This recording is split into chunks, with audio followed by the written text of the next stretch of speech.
اسرائیل کی حکومت ہوگی، نہ حماس کی حکومت ہوگی، نہ کسی فلسطینی گروپ کی غزہ پٹی پر حکومت ہوگی، بلکہ غزہ پٹی پر متحدہ عرب امارات کی حکومت ہوگی، مصر کی حکومت ہوگی اور دوسرے عرب ممالک کے ہاتھوں میں غزہ پٹی کا اقتدار سونپا جائے گا۔ یہ تمام ممالک مل کر غزہ پٹی کے نظام کو سنبھالیں گے۔ یہ بنجامن نتن یاہو نے اور ڈونلڈ ٹرمپ نے مل کر منصوبہ بنایا ہے اور پچھلے 1 سال سے منصوبہ بنایا جا رہا ہے، لیکن اس پر کام نہیں ہو سکا۔ اس کے بعد اس منصوبے کا جو اگلا پارٹ ہے وہ یہ کہ تمام ہوسٹیج کو ریلیز کرا لیا جائے گا اور حماس کے جتنے رہنما ہیں ان سب کو جلا وطن کر دیا جائے گا، ان کو غزہ پٹی میں نہیں رہنے دیا جائے گا۔ غزہ پٹی چھوڑنے پر حماس کے تمام رہنما کو، گروپ لیڈرز کو مجبور کیا جائے گا۔ اس کے علاوہ اس میں یہ بات بھی شامل ہے کہ اقتدار یا حکومت جن ملکوں کو سونپا جائے گا اس میں سعودی عرب بھی شامل ہے، سیریا بھی شامل ہے اور دوسرے عرب ممالک کے بھی اقتدار کو یہاں بڑھایا جائے گا۔ اس کے بعد ایک اور اہم بات شامل ہے اور وہ یہ کہ فلسطین کا جو بچا کھچا ایریا ہے وہاں ایک آزاد فلسطینی ریاست کا قیام عمل میں لایا جائے گا، ایک آزاد فلسطینی ریاست کو تسلیم کیا جائے گا اور جو یروشلم کا ایریا ہے، جو بیت المقدس ہے، جو ہمیشہ سے تینوں مذہب کے لیے مقدس رہا ہے، ہمیشہ جو انٹرنیشنل شہر رہا ہے، اس پر اسرائیل کا ہی کنٹرول رہے گا۔ اس کے علاوہ بھی فلسطین کے جو دوسرے اہم علاقے ہیں وہاں پر بھی اسرائیل کا ہی کنٹرول رہے گا اور اس کو امریکہ تسلیم کرے گا۔ جو خبر ہے وہ یہ کہ جو یعنی ویسٹ بینک کی جو سورنٹی ہے تو مکمل طور پر آزاد نہیں رہے گی بلکہ جزوی طور پر رہے گی اور یو ایس ریکگنائز کر لے گا some Israel's control Israel backs two state, تو یعنی اسرائیل کا جو کنٹرول میں رہے گا، اسرائیل کا بیک سپورٹ رہے گا جس اسٹیٹ کو، جس علاقے کو، اس کو ہی یو ایس ایک اسٹیٹ کے طور پر تسلیم کرے گا۔ اور اب اس خبر میں جو سب سے بڑی بات ہے وہ یہ، اور ہیڈ لائن میں بھی آپ نے دیکھا کہ ابراہیم اکڑ جو ہے یا جو ابراہیمی معاہدہ ہے اس کو آگے بڑھایا جائے گا کہ ابراہیمی معاہدہ جو اسرائیل جس پر عمل کر رہا ہے، متحدہ عرب امارات نے جس پر عمل کیا ہے، بحرین نے جس پر عمل کیا ہے، سوڈان اور موروکو نے جس ابراہیمی معاہدے پر عمل کیا ہے، اس ابراہیمی معاہدے پر سعودی عرب کو بھی عمل کرنے کا پابند بنایا جائے گا، ایجپٹ کو بھی اور دوسرے دیشوں کو بھی پابند بنایا جائے گا کہ وہ بھی اس ابراہیمی معاہدے پر عمل کرے، یہ لوگ بھی اس کے ماتحت آ جائے۔ امریکی صدر ڈونلڈ ٹرمپ نے اپنے پہلے ٹرم میں ستمبر 2020 میں ابراہم اکٹ کو انٹروڈیوس کرایا تھا جس میں کہا گیا تھا کہ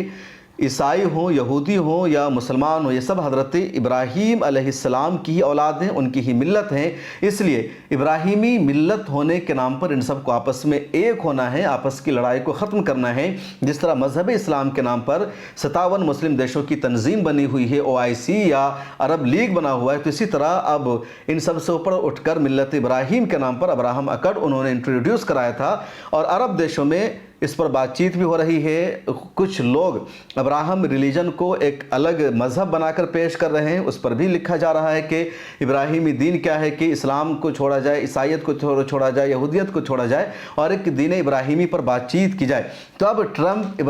ابراہم اکٹ کو آگے بڑھانے کی کوشش کر رہے ہیں اور وہ یہ چاہتے ہیں کہ جب فلسطین کو ایک آزاد ریاست کے طور پر تسلیم کر لیا جائے گا، بھلے ہی اہم علاقہ اسرائیل کے کنٹرول میں ہوگا، تو سعودی عرب اور دوسرے ممالک کا بھی اسرائیل کے ساتھ سفارتی رشتہ بحال ہو جائے گا اور اگر ایسا ہوگا تو مڈل ایسٹ کے زیادہ تر ممالک پھر اسرائیل کے ساتھ ہو جائیں گے، ایران تنہا ہو جائے گا۔ اور جو فلسطین کو آزاد کرانے کی جد و جہد ہے، قبل اول کی آزادی کی جو لڑائی ہے، یہ لڑائی ایک طرح سے بہت پیچھے چلی جائے گی اور یہی وجہ ہے کہ جب 7 اکتوبر 2023 کا حملہ حماس نے اسرائیل پر کیا تھا، طوفان الاقصی آپریشن شروع کیا تھا حماس نے، تو اس کے پیچھے ایک بڑی وجہ یہ تھی کہ لگاتار خبریں سامنے آ رہی تھی کہ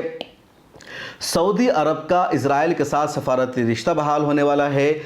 سابق امریکی صدر جو بائیڈن اور ان کی پوری انتظامیہ پر امریکہ کی یہودی لابی کا یہی دباؤ تھا، ان کو یہی ذمہ داری سونپی گئی تھی کہ سعودی عرب کا اسرائیل کے ساتھ سفارتی رشتہ بحال ہو جائے اور جو بائیڈن صاحب نے لگاتار کوشش کی، لیکن ہمیشہ سعودی عرب کی انتظامیہ نے اور محمد بن سلمان نے یہی کہا کہ جب تک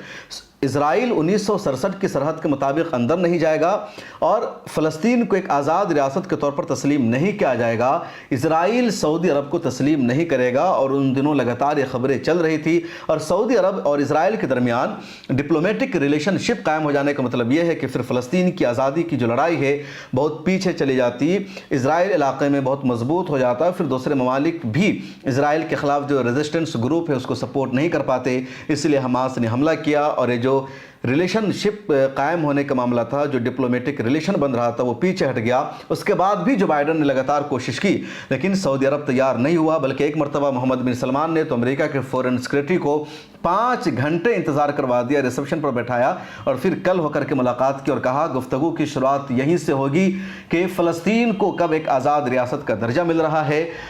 فلسطین پر جو اسرائیل کا ایلیگل قبضہ ہے وہ قبضہ کب ختم ہوگا۔ تو کوششیں اور جد و جہد پہلے سے جاری تھی، اب اس طرح کی باتیں سامنے آئی ہے۔ اس کے علاوہ ایڈ کی تقسیم کے نام پر، امدادی سامان کی تقسیم کے نام پر لگاتار فلسطینیوں کا غزہ پٹی میں قتل ہو رہا ہے، اور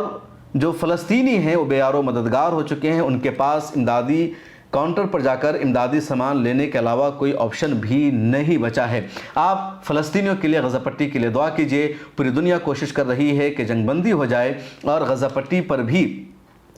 اسرائیل کا حملہ بند ہو جائے اور پوری دنیا میں شانتی آئے، کیونکہ پچھلے 23 مہینہ سے غزہ پٹی پر لگاتار حملہ جاری ہے اور غزہ پٹی قبرستان میں تبدیل ہو چکا ہے۔